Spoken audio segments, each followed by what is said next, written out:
Hello students, welcome to the session on RDBMS. In our yesterday's lecture, we have discussed what is normalization. Normalization is the procedure of reducing the redundancy. Okay, reducing the redundancy will leads us what? Consistent data and accurate data in the database. Already we have discussed in the yesterday's session that the normalization will make us to free from update anomalies, insert anomalies and so on. Whatever the anomalies, whatever the difficulties that we will be getting in the table, that will be removed by using what? Your normalization forms. Normalization will reduce your redundancy so that it will be not having any inconsistent while we are entering data, while we are retrieving data. Okay, and we have seen the few terminologies which are related to these concepts like single value dependency and functional value dependency, transitive dependency and trivial dependency. This we have seen. Just do remember them. If you watched, it's okay. If it is not, just go through those videos so that it will be clear to you people. In our yesterday session, already I told you people what is first normalization form. What it is? First normalization form, 1NF, I can say 1NF. Okay, and I already told you people you need to follow three things in 1NF, that is you need to have atomic values into your table. Say suppose if you are having repeated values, say suppose if you are having any number of repeated values into your table like this 1 1, you should not leave this one null, you need to repeat it for number of times. Okay, say suppose when we are entering 4, if next column is having 4, then we will be leaving blank or as null. That should not be there, that should be atomic, that should have atomic values into that.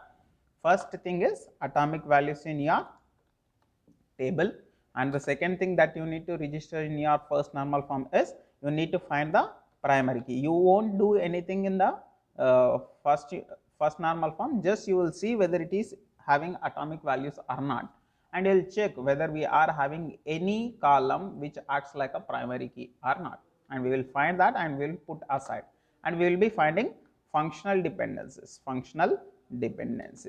Okay, these three things we will be doing it in the first normal form case.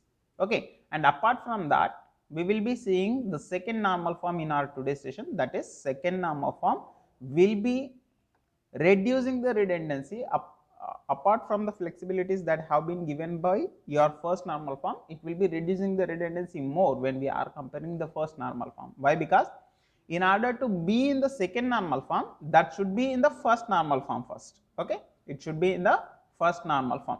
To be in the second normal form, relation must be in first normal form. First normal form means it should have atomic values, all atomic values, as we have discussed just now.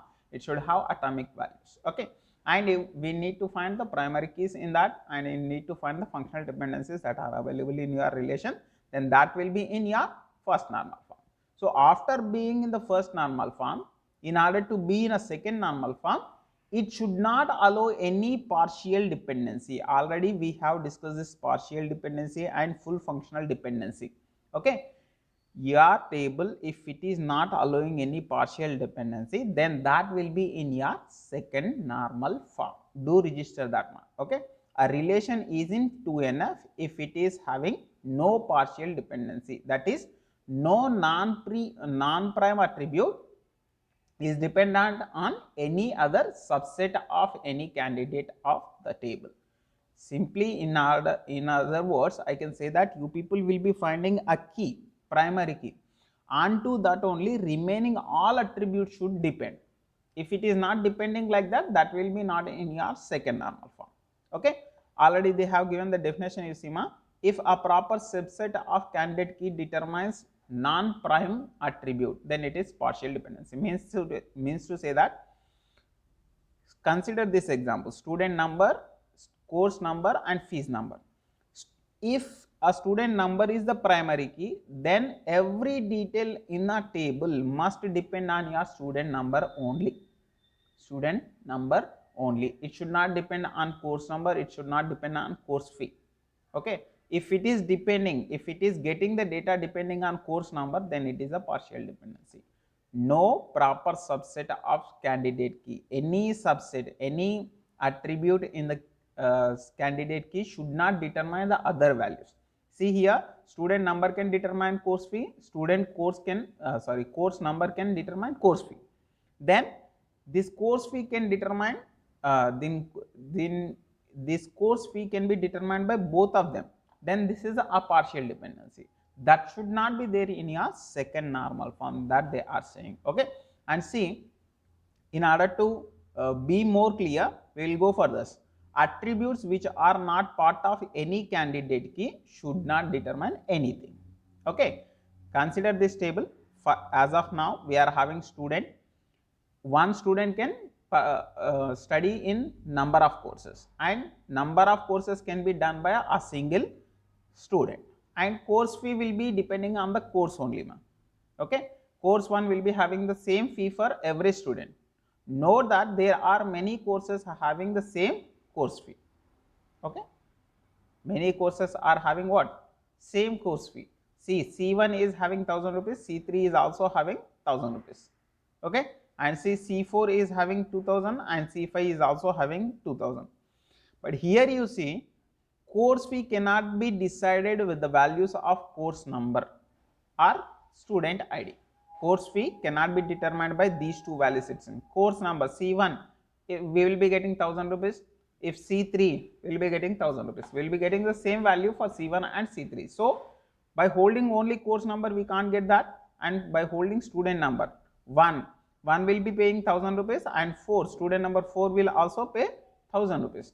Like this, we will be not having any determination towards your course fee, and course fee together with student number cannot decide the value of course number.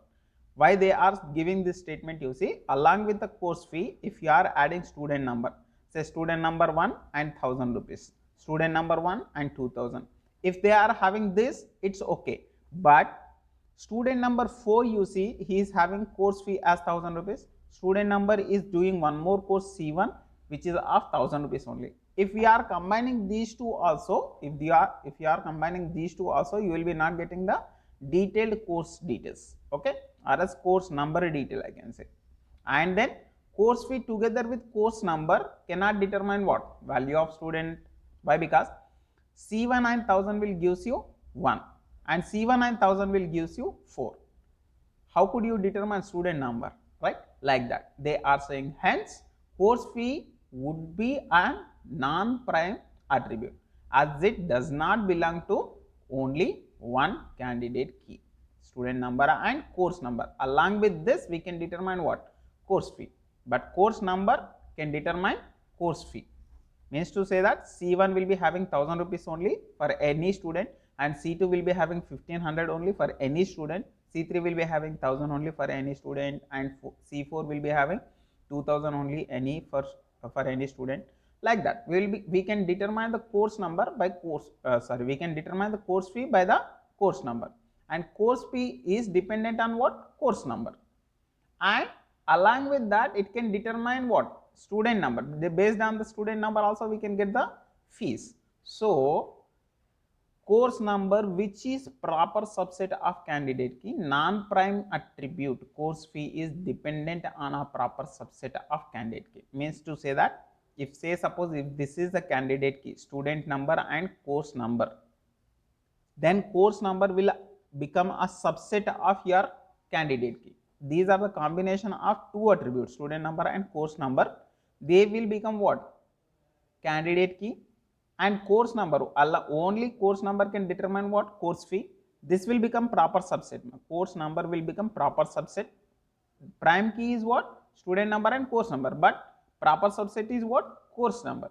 Only course number can determine what? Your course fee. Okay. So that should not happen. If it is happening, it is not in your second normal form. To convert this table into second normal form, we will be decomposing this table into two tables, that is student number and course number, and course number alone can determine what? Course fee, then course fee and course number.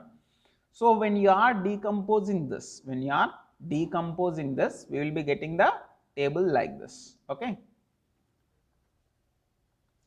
just a minute, ma. Okay. Right.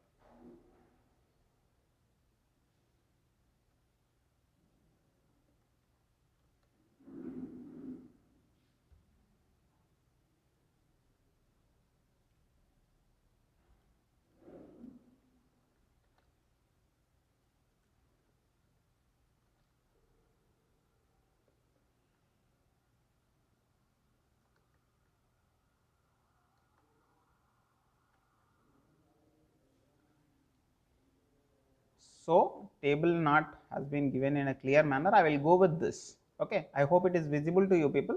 When I am decomposing this, I will be decomposing into two tables. Okay, table 1 and table 2. Table 1 will be consisting student numbers, course number, and table 2 is consisting course number and course course fee. Okay, so we will be getting these two tables. Depending on this course student number, we will be getting course number, and depending on the course number, we can get the course fee. So it is full functionally depending on what? Primary key of the second table. Course fee is completely depending on the course number, and course number is completely depending on student number. So this is how we will be having what? Second normal form. Okay, so we can say that consider the following functional dependencies. If there is a relation R and if we are having A, B, C, D as attribute, if AB determines C and BC determines D, and A and B together can determine C and B and C together determine D, in the above relation AB is the only candidate key, there is no partial dependency. Any proper subset of AB doesn't determine any prime. Then this will be in second normal form. Okay, second normal form tries to reduce the redundant data getting stored in memory. Means to say that repeated values will be deleted from your table. If there are 1000 students in taking C1 course, we cannot we don't need to store its fee as 1000 for 1000 times. Okay, because course fee will be stored in table 2, which will be stored for only once. Okay, like that we will be reducing the redundant values into this. Okay, this is what your second normal form is. Okay, we'll be discussing the third normal form in our upcoming lectures. That's it for now. I hope it is clear to you people. See you in the next one. Thank you.